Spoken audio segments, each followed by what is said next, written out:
topics and opinions expressed in the following show are solely those of the hosts and their guests and not those of W4CY Radio, its employees, or affiliates. We make no recommendations or endorsements for radio show programs, services, or products mentioned on air or on our web. No liability, explicit or implied, shall be extended to W4CY Radio or its employees or affiliates. Any questions or comments should be directed to those show hosts. Thank you for choosing W4CY Radio.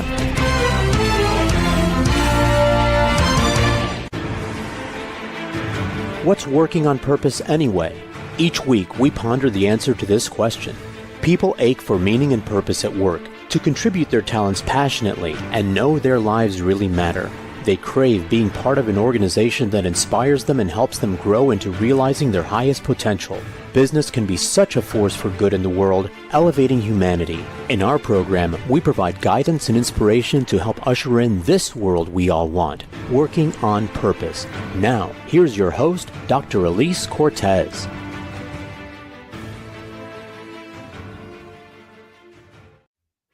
Welcome back to the Working on Purpose program, which has been brought to you with passion and pride since February of 2015. Thanks for tuning in again this week. Great to have you.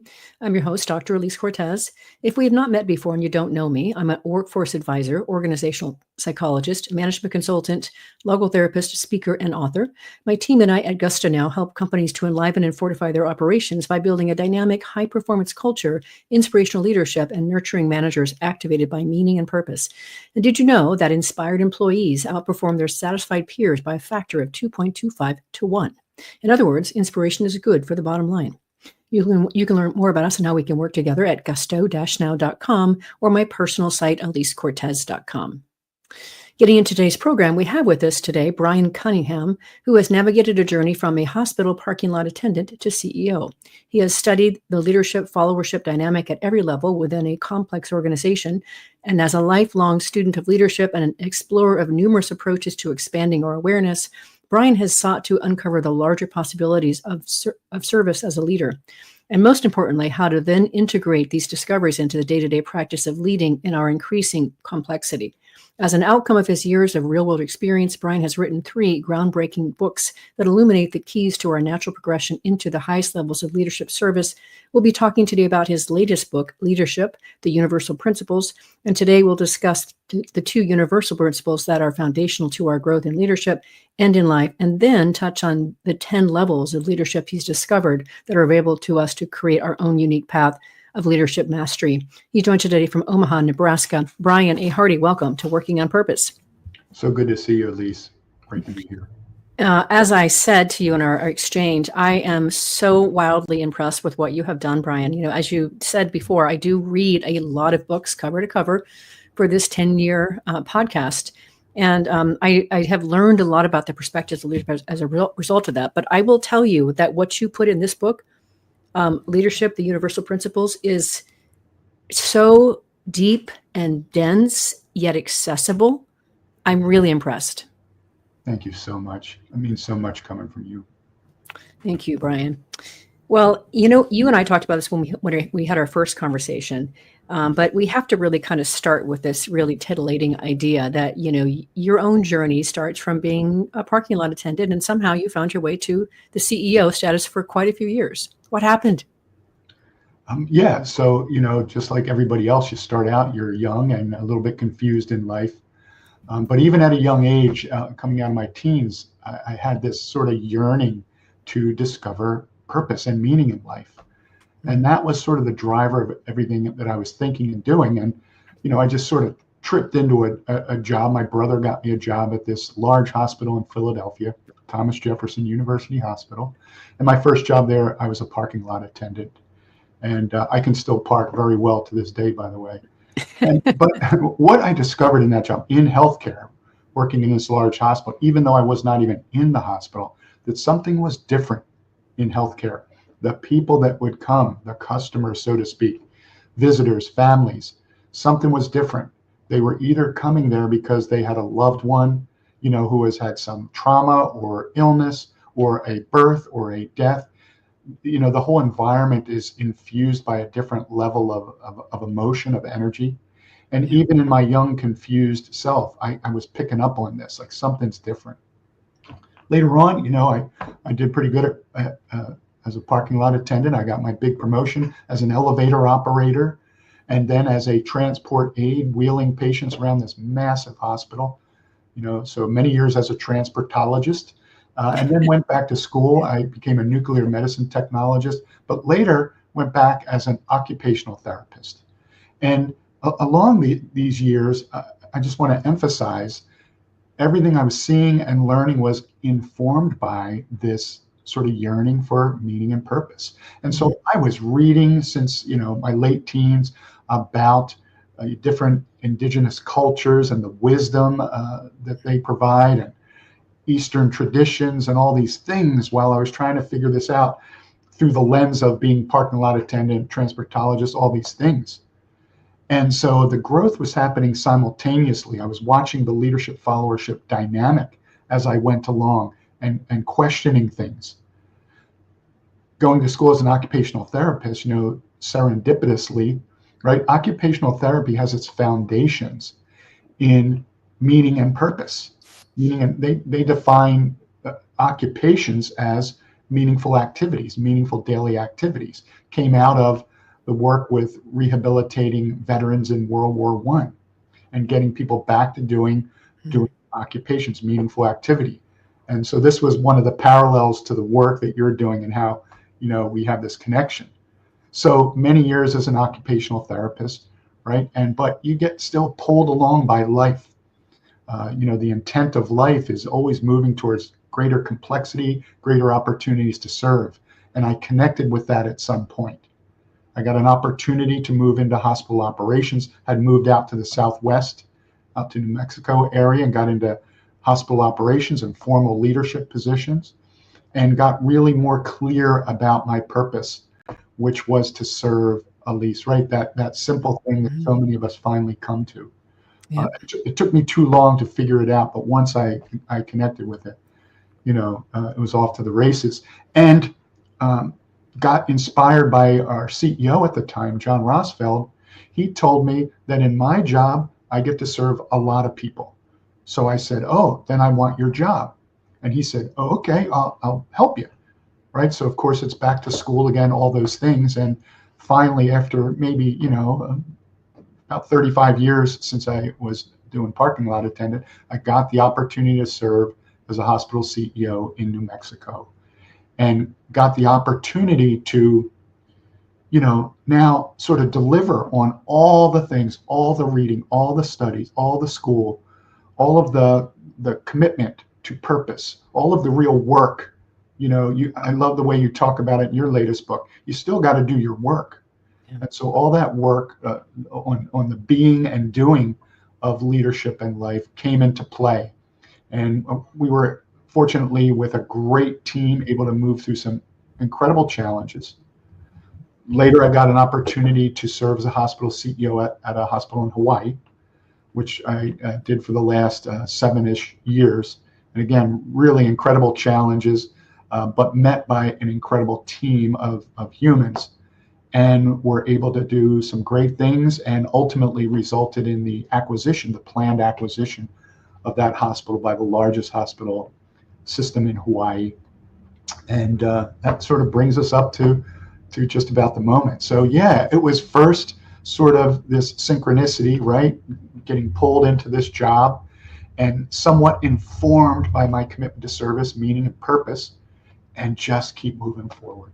That's kind of how it goes. Well, it's celebration for that, for sure. As you know, as an organizational psychologist, as a workforce advisor, I believe in the power of work, and you're a walking testament to that, right? That's why I chose to be in this field. It's because I believe in the wonder and the power and the nobility of work. And speaking of that, one of the things I thought we would be remiss if we didn't talk about this on this show is one of our conversations. You told me about at least one of the major transformations that you got to help steward in a company that you led. And I think that's worth talking about, just if we can just sort of touch on it so that people can kind of understand, we're not just talking about stuff that you've researched and such. You've lived this and the power of this, being able to transform an organization. Which one do you want to talk about? We can go to my last organization in Hawaii, a hospital. It was extreme challenges, close to bankruptcy, a lot of infrastructure problems.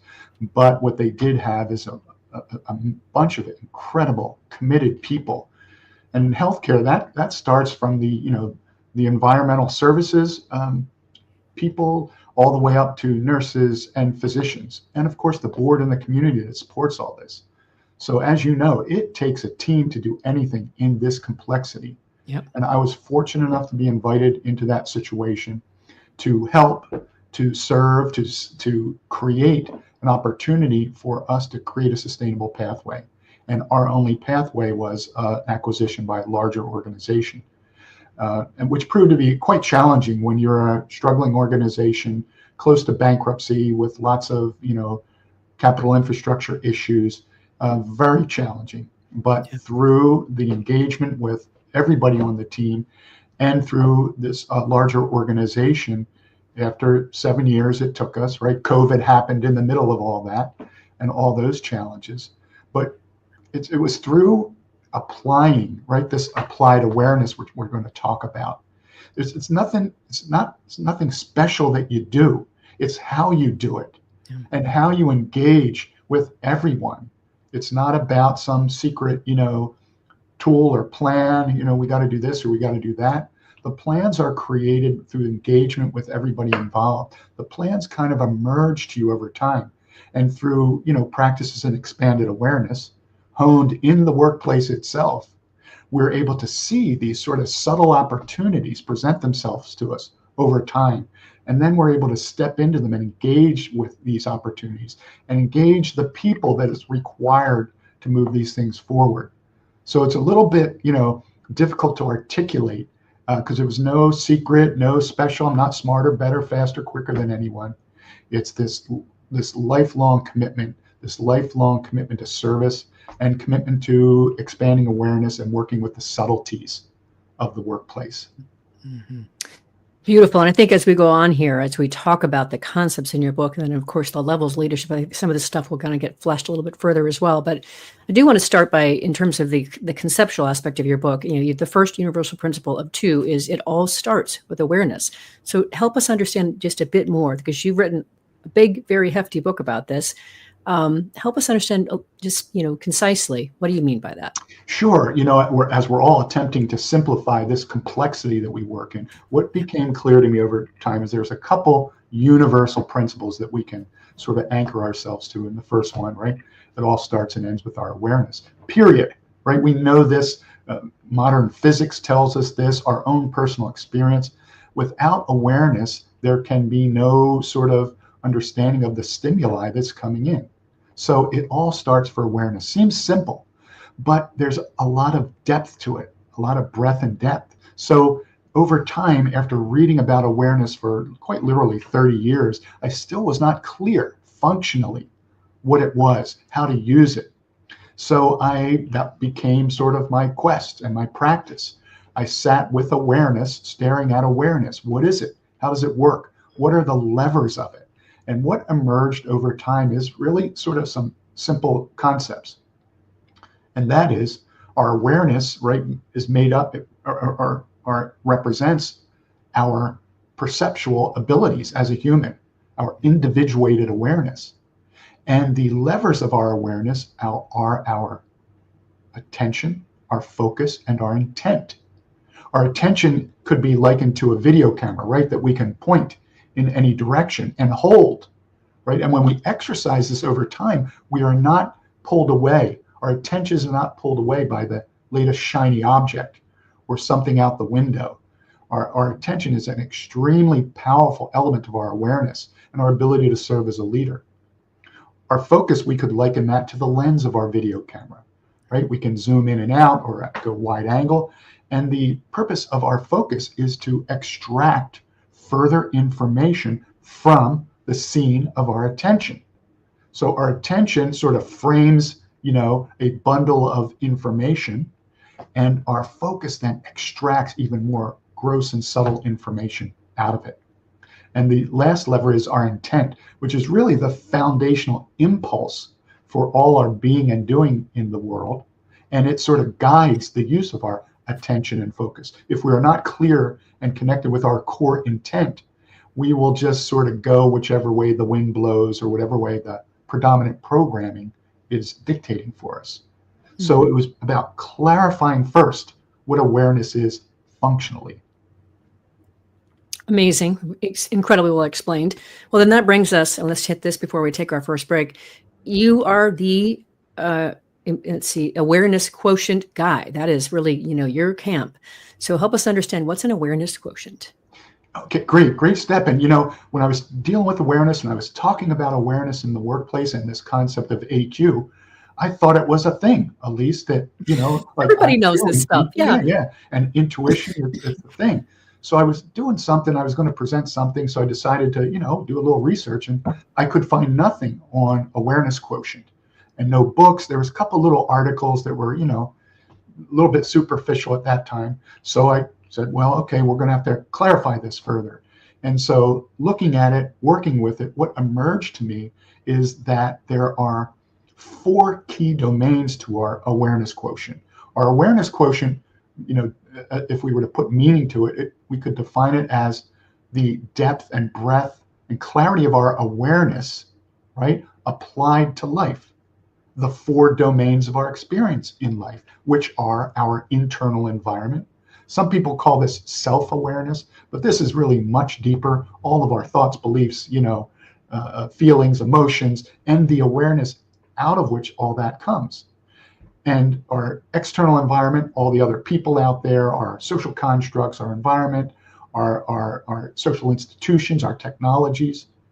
The 3rd domain is the integration of these 2. We know by experience that we can be really grounded in who we are and have a good understanding of our environment, our industry-specific environment. But that does not mean we'll be able to move groups forward. Our integration, this domain, is about how we dance with the world, how we connect with it, how we merge with it. And the 4th domain is the deeper purpose of life itself. And this is really sort of the foundation, the experiential foundation of our being and doing in the world. This provides us with the wisdom that informs the other domains. And interestingly, this domain can be approached through the lens of science or religion or spirituality or different cultures. It's interesting that the deeper purpose of life does not care what we call it or how we access it. And you know what? Neither do the people that we serve care about these things. So this is, it's not a matter of if, it's a matter of when we connect with this deeper purpose that further informs these domains. And so our AQ is really sort of the functional application, or we could call it applied awareness, is a short definition of what our AQ is. And once we understand the domains of impact, we can then apply it to anything in life. Our hobbies, sports, right, education, and of course, leadership. And that's where this connection then comes to be. So much richness, Brian. Let's let our listeners and viewers chew on that as we talk about this. I think most people have a very fundamental, basic understanding of awareness, and you have just opened it up into a whole different set of possibilities. I'm your host, Dr. Elise Cortez. We've been on the air with Brian Cunningham, who has served as CEO for numerous medical centers and hospitals. We've been talking about his own history of his career and how he got to the place where he was. And then we're starting to talk about the foundations inherent in his work. We'll be right back.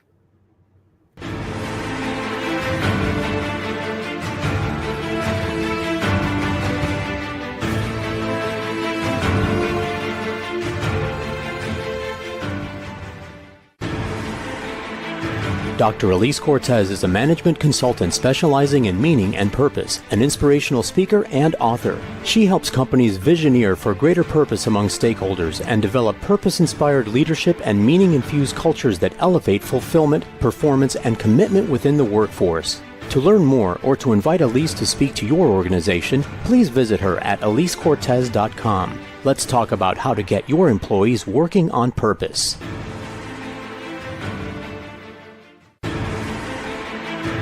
This is Working on Purpose with Dr. Elise Cortez. To reach our program today or to open a conversation with Elise, send an email to Elise, A-L-I-S-E, at elisecortez.com. Now, back to Working on Purpose.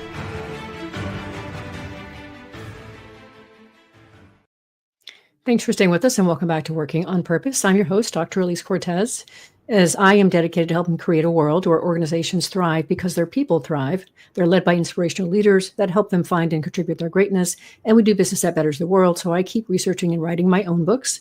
One of my latest came out that Brian's talking about is called The Great Revitalization, How Activating Meaning and Purpose Can Radically Enliven Your Business. And I wrote it to help leaders understand the lay of today's workforce land. What do they want and need from you to be able to want to give their best and stick around? And then I offer 22 best practices to equip you to provide that sort of a culture so that they will do just that. You can find my books on Amazon or my personal site, EliseCortez.com. If you are just now joining us, my guest is Brian Cunningham, who has written a trilogy of groundbreaking books on leadership, including his latest, Leadership, The Universal Principles. So we could talk about all four of those domains, but for time's sake, we don't really have all that much time. And I do want to talk about the leadership ones. But the one I have to talk about is the deeper purpose itself.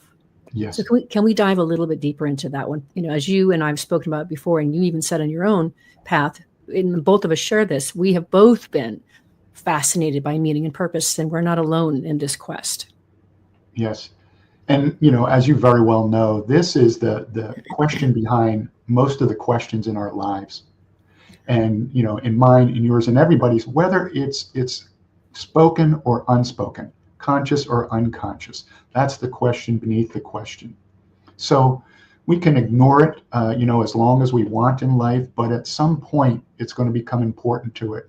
Life has a way of pulling it, drawing us into it. So at some point, it will find an access point that helps us to sort of enter into this exploration of what the deeper purpose of life is, what the deeper meaning for life is for us. And it'll present to us in our own way. Once again, the deeper purpose of life itself does not care what we call it or how we connect with it.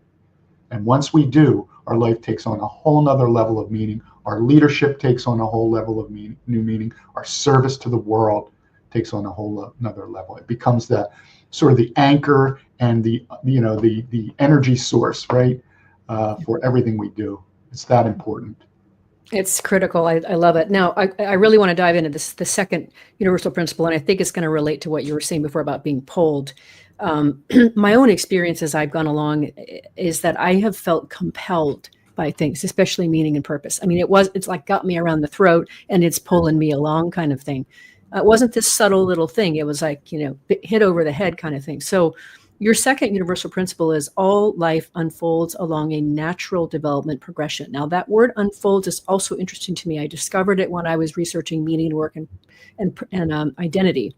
That idea of unfolding. I've discovered that many people are not familiar with the idea of unfolding. So expand on this idea, if you would, of the second universal principle. Yes, got it. So once we understand the first universal principle and we start to look around with awareness, we see the obvious. We can see this everywhere around us. All life unfolding, right? Quite literally, acorns turning into oak trees, right? Flowers, the way they unfold, the way that, tadpoles unfold, grow into frogs, right? Our own human development grows along similar lines. Our educational systems, right? You don't get, your PhD. You can't go to kindergarten and then PhD work. There's an unfoldment. There's a learning, a growth, all experiential. And so sports is the same. You start out at these different levels. So we can see it everywhere, except leadership. In leadership, right, you do your job, and then one day somebody says, you're the leader now. And maybe you take some classes, maybe you go to school, but that in no way prepares you developmentally for this, highly complex dynamic activity. So this unfoldment is part of nature. We see it everywhere. And it struck me one day, everywhere except for leadership. So as I applied my awareness, right, through the tools of our AQ, the AQ method, right, observing, discerning, and then applying the insights that were coming out of these purposeful observations, right? You see what emerges to you out of the background is all of these different levels or expressions of leadership. We can also see that they're tied directly to our level of awareness, right? This stuff is not separate. We can only grow as a leader to the degree that we are growing in awareness. So this is what I was seeing, this unfoldment. And as I sort of applied it to leadership, what started to emerge out of the background is the developmental progression itself, as it exists in education and sports and every other hobby. So I could see, these more limited expressions of leadership, like authoritarian leadership, that we all know, all have experience with, and I could see its limitations in an increasingly complex world. And then what a more expanded expression was, and most importantly, how to make that leap and how to support others, at least in real time, using the workplace itself as the tool for transformation. You talk about that in your book. This is the playground. The work itself has inherent meaning. And when we connect with that, we can use it for our own and our group transformation. And that's where what unfolded to me was this developmental progression from level 1, authoritarian leadership, all the way up through transformational leadership, service leaders, servant leadership, all the way up to this concept of unified leadership, level 10, this experience with oneness and wholeness expressed through our service to others in the realities of our day-to-day work. So that's how it sort of came together. And I was able to articulate and sort of detail these so that they're reproducible and workable every day in the workplace. Yeah, I got to say, Brian, I was merely enjoying, the conceptual part of your book, the first part. And then I thought that this is pretty cool. And then I encountered these 10 levels and I was really blown away. And I think there's so much utility in being able to see, one, to recognize, what are the general characteristics of that level, and how does it actually serve, and how do you actually get to the next level. So as much as we have time, I'd love to get through all of them, because I'd love our listeners and viewers to, one, try to identify where they think they are themselves today, two, who they might have reported to as we go through each one of these, and three, where would they really aspire to go. I know they need to unfold into the next, but so let's talk a little bit more deeply about the level 1 authoritarian leadership. What are the characteristics? How would somebody recognize that's the level? Got it. And as a precursor, to be clear, we have all performed at all 10 levels. These are not exclusive, only for the chosen few. We all have performed at all levels. We know authoritarian leadership very well, Elise, because we've done it. We've felt it, we've expressed it. So we all have experience. The question is, where are we grounded as a leader, especially in times of challenge? What is our default? So with that, if your default is a level 1, authoritarian leadership, we know this very well. It is all about command and control. That's how you find meaning and purpose in the world, right? That's your comfort zone. That's how you express your power. So there's all of these gross and subtle expressions of this, really ruled by emotion, and that emotion is typically fear in all of its expressions. And that's how we attempt to move things forward. Now, authoritarian leaders can still get results. They can still move things forward. They can still make money and be famous, all that. But they tend to leave a trail of bodies wherever they go, and upset and frustrated people. And in an increasingly complex world, it's becoming less and less of an allowable expression of leadership. So once we understand that, we have to say, okay, how do we move beyond it? Yep. And to your work, right? First, we got to do our work. We need to get clear about our attachment to the need for control, our programming around that, and begin to move beyond that. We have to do some work. And that work, I've talked about these attachments in these chapters and how we move beyond them through the real work of the workplace, right? We don't have to go out for a retreat. They're fun, by the way, very valuable. But we can use the workplace and simply reaching out to other people and engaging with them for their support, their opinion, right? Because as an authoritarian leader, it's my way or the highway. It's based on my experience, my understanding. And the simple act of forcing ourselves to reach out to others starts to break that up for us. And then we're in a position to support others in doing the same thing in a meeting, in real time. So there's sort of authoritarian leadership. There's a lot of predominant characteristics. There's thousands of them. Yeah. Based in the need for control and the emotion of fear. Okay. Very well explained. And our listeners and viewers can kind of understand if that's where they are, if their boss is that way, or et cetera. Yes. So let's move on to level 2, which is evidence-based leadership. Got it. And remember, authoritarian leaders aren't necessarily bad. That's just their limitation in their Right. ability to serve.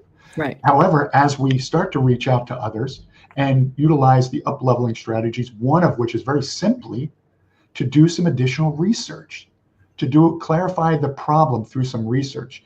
Research, as you know, right, expands your awareness, your understanding. That simple act automatically moves you into this next level of leadership. The work does the work for us, does the heavy lifting. And so evidence-based leadership comes out of the information age, right? All of the data and information and best practices. When we utilize those, right, based in logic, authoritarian leadership based in emotion, fear, evidence-based leadership based in logic, intellect, utilizing data, information, best practices to determine the best course of action forward. And of course, very popular approach in our complexity to doing that. However, evidence-based leadership also has its limitations that we must understand. Since it's grounded in logic, and since it's so closely related to authoritarian leadership, there's still an element of control, only we express it through our need to be right? Mm-hmm. As an evidence-based leadership, I'm so well researched, I'm so smart, Elise, that's how I will utilize that to control you. Our power as an evidence-based leadership is through persuasion. We use data, information, right? Selective data and information to maintain our control. And so it's that limitation, that attachment to the need to be right that holds us in place and limits the experience of everybody we serve. Lots to chew on. Let's let our listeners and viewers chew on that as well and start to consider where they might be or who they know in that space. We'll grab our last break. I'm your host, Dr. Elise Cortez. We've been on air with Brian Cunningham, who has served as CEO for numerous medical centers and hospitals. We've been getting into his leadership levels. There are 10 of them that he's discovered. We've covered 2. After the break, we'll try to get through all of the rest 8. We'll be right back.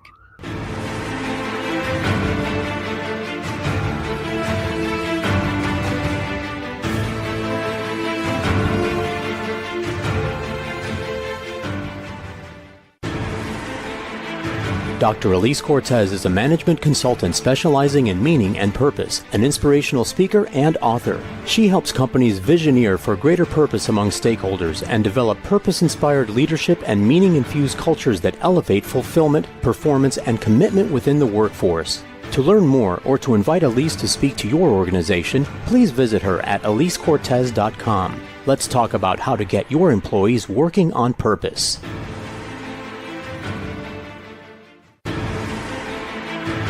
This is Working on Purpose with Dr. Elise Cortez. To reach our program today or to open a conversation with Elise, send an email to Elise, A-L-I-S-E, at elisecortez.com. Now, back to Working on Purpose.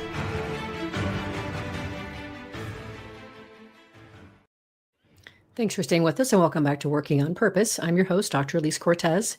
I mentioned in the last break that one of my books came out recently. It's called The Great Revitalization. What I did for you is I created a very simple 3-page assessment that you can pull off my site, gusto-now.com, and it will help you ascertain the extent to which your organizational culture is meeting the needs of today's discerning workforce. You can find it again at gusto-now.com. If you are just now joining us, my guest is Brian Cunningham, who has written a trilogy of groundbreaking books on leadership, including his latest, which is called Leadership, the Universal Principles. So those first 2 levels were so beautifully explained and so easy for us to understand where we might be. Let's keep going. Number 3, coaching leadership. Got it. And they're so easy to understand because they represent the status quo of leadership across the planet. Okay. And interestingly, the way beyond the status quo, the up-leveling steps, one of the main ones is to clarify our purpose, Elise, right? It comes into play at this point. And as we clarify our purpose and connect with that, we are naturally expanded into, our awareness expands into coaching leadership. It's not something we do, it's an expression of who we are becoming, how we unfold into it. So whereas authoritarian leadership is leadership through command and control, and evidence-based is through persuasion of data information, coaching leadership is leadership through guidance, with an understanding of the knowledge that it takes for the right use of the data and information that we are accumulating. So as a coach leader, our goal is to understand the environment and the teams and the people that we work with, To a coaching leader, it's our team that are the most important. Our power as an authoritarian leader comes through our control, evidence-based, our ability to be right. Our power as a coaching leadership comes through empowering others. And so this is where people feel like they're part of something larger in life. This involves the art and science of adapting our teams to the specific environmental challenges. And so coaching leadership is that natural evolution. Still limited though, as good as it is, right? There's still limitations. And we might say that coaching leadership connects right and left hemispheres or holistic aspect of the mind and applies that in a systems-based way, right? We understand the parts, how they all fit together and can sort of connect with them and leverage them. But using the mind, we discover at some point, limits our ability to serve. Using the mind as our singular tool for change or transformation has its limitations. And so the up-leveling strategies help us to move beyond those. We consider the intended and unintended consequences of our challenges. And most importantly, we begin to understand that, just as our IQ, our industry IQ has been so important to our success, there's this EQ, this thing in our chest, our heart, and this connection that once we connect to our own heart, we're in a position to connect with the hearts and minds of others. And this is what creates a transformational experience, right? You can change things at level 3, but in order to transform, to step into transformational leadership level 4, we need to connect mind with heart to connect with others. Change makes things different, but transformation makes us different. That requires our connection to our heart. So that'll lead us right into level 4, transformational leadership. Transformational leadership is about leadership through connection to mind and heart, as we just spoke about. And it's based on our ability to clarify these connections, to create genuine connections with the others on our team, right? So that we can engage others in their best effort. At each level, we're able to draw people, those we serve, into a larger experience of themselves. So it's not just about us, starting to levitate as a leader, something like that. It's how we engage everybody so that they can step into their next level of expression for themselves. We help them clarify their purpose. We help our team connect with the purpose of the work. And this is what creates another level of engagement for us. So transformational leadership engages, the hearts and minds of everybody we serve. And yet there are limitations to transformational leadership, right? You can do some great things, connect, transform, but there's more out there. There's this wider time frame that we need to understand. There's a larger sort of expression of wisdom waiting to come through. So once we realize this and realize sort of the limitations and this sort of attachment to sort of short-term gains, immediate gratification, we start to let go of that and consider sort of how all of our macro and micro actions and interactions are connected over a wider time frame. As a leader, we need to create more sustainable results in complexity. And this is where we start to emerge into, our awareness expands into the next expression of leadership service, and that is level 5, servant leadership. See, servant leadership or transformational leadership either, you just can't read a book on it. I mean, servant leadership came out in the 70s. So how come everybody's not a servant leader by now? Right. And it's because there's a developmental progression to get there that is not well articulated in the literature or in the experience or training programs of many leadership approaches. But through this natural developmental progression, using the real work of leadership, we unfold into it. We find ourselves deeply connected to our ability to serve. Servant leadership, another way to define it would be leadership through clarity of vision.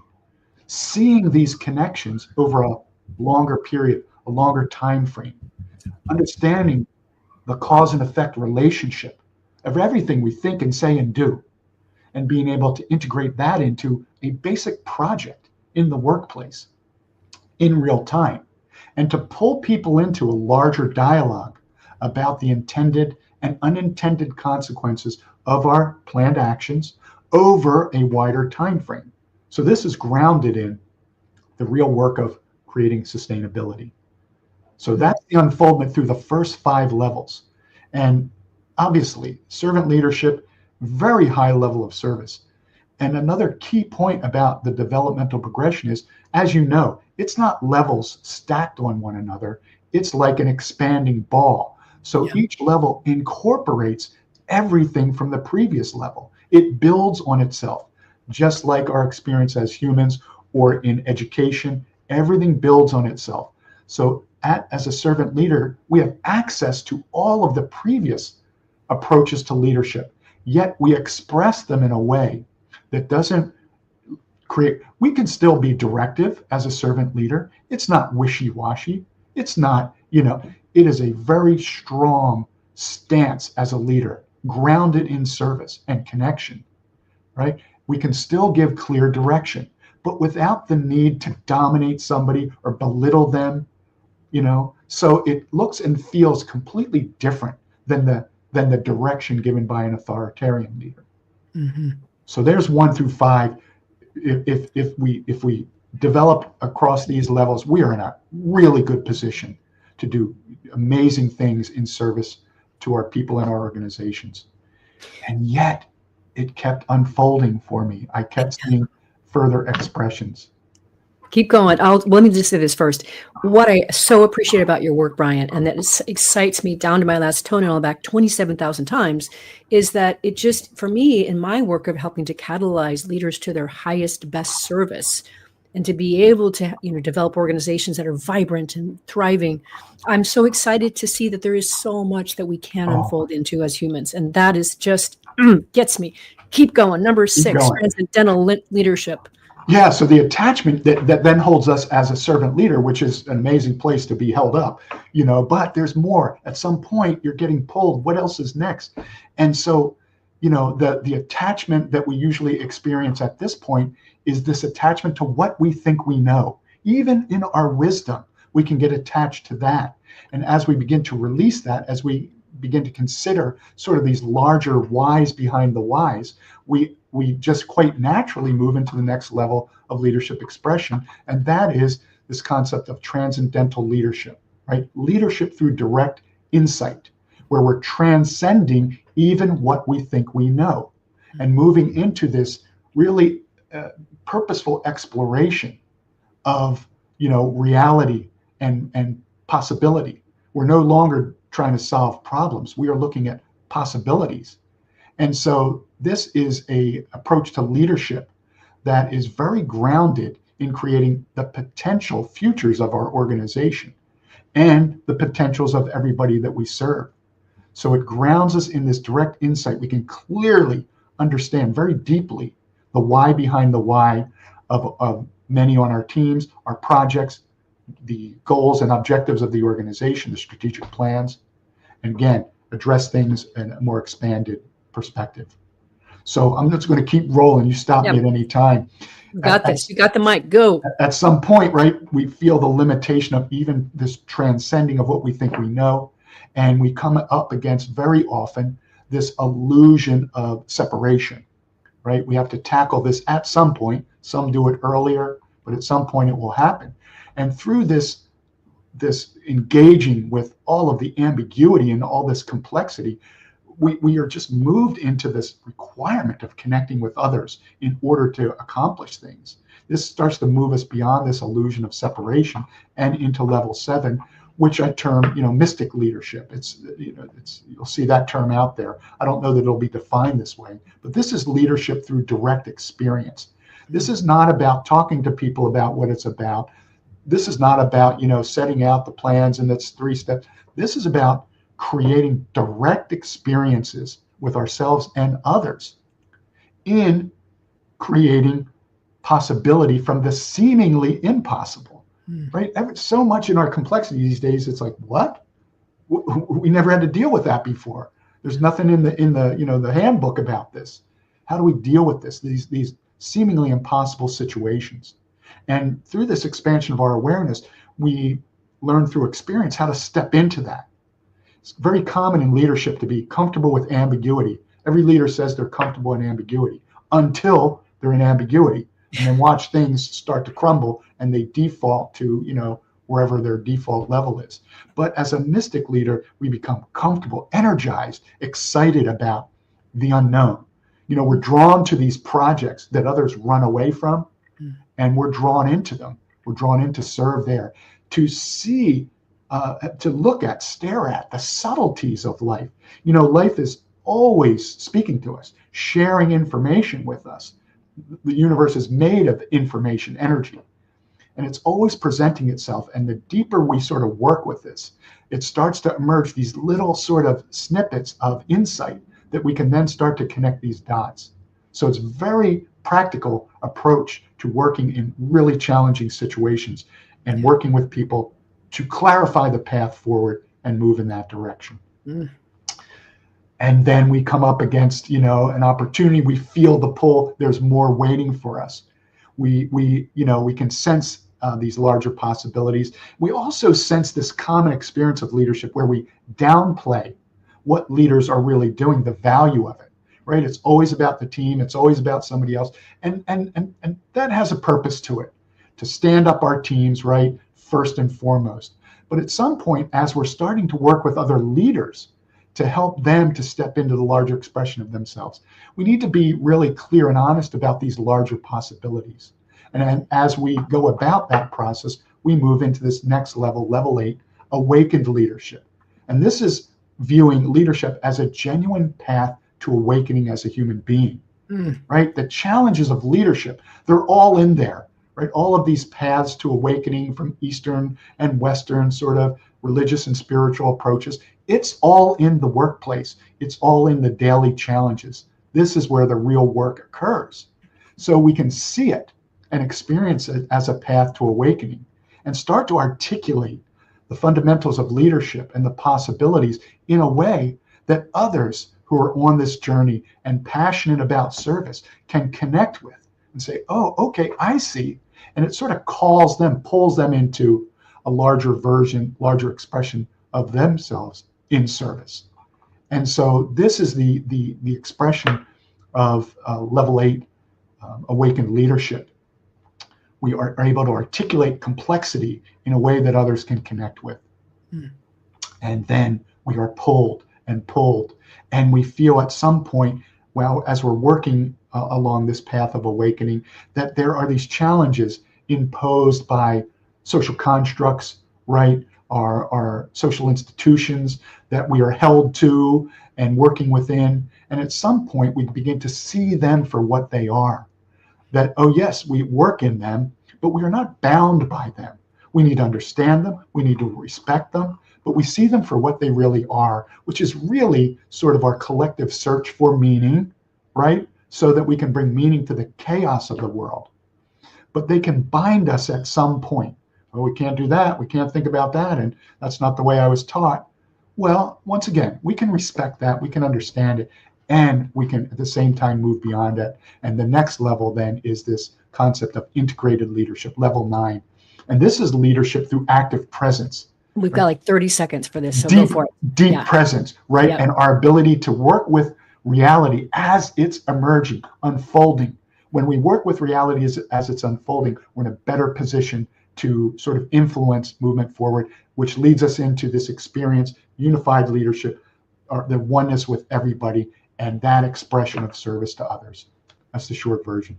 Oh, Brian, that was amazing. What a journey. I feel like I need to sleep now. It was so much.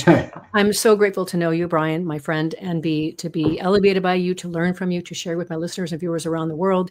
Thank you for being on Working on Purpose. My pleasure. Thank you. Thank you for what you're doing. Listeners and viewers, you're going to want to learn more about Brian Cunningham and his books, including the latest one, Leadership, The Universal Principles. You can start by visiting his website, which is Awareness Quotient Leadership.com. AwarenessQuotientLeadership.com. Last week, we were on air with Sebastian Page, the head of Global Multi-Asset and Chief Investment Officer at T. Rowe Price. He has more than 2 decades of leadership experience and has done extensive research on positive, sports, and personality psychology. We talked about his latest book, The Psychology of Leadership, Timeless Principles to Improve Your Management of Individuals, Teams, and Yourself, which is chock full of previously accepted pearls of wisdom turned on their head to be used entirely differently for a better outcome. Next week, we'll be on air with Raj Chowdhury talking about his latest book, The World is Your Office, How Work from Anywhere Boosts Talent, Productivity, and Innovation. You'll be dazzled by the unfolding possibilities of how work can be incredibly fluid, fulfilling, and fruitful. See you there. Remember that work is one of the best adventures and means of realizing our potential and making the impact we crave. And it can give us the opportunity to do business in a way that betters the world. So let's work on purpose.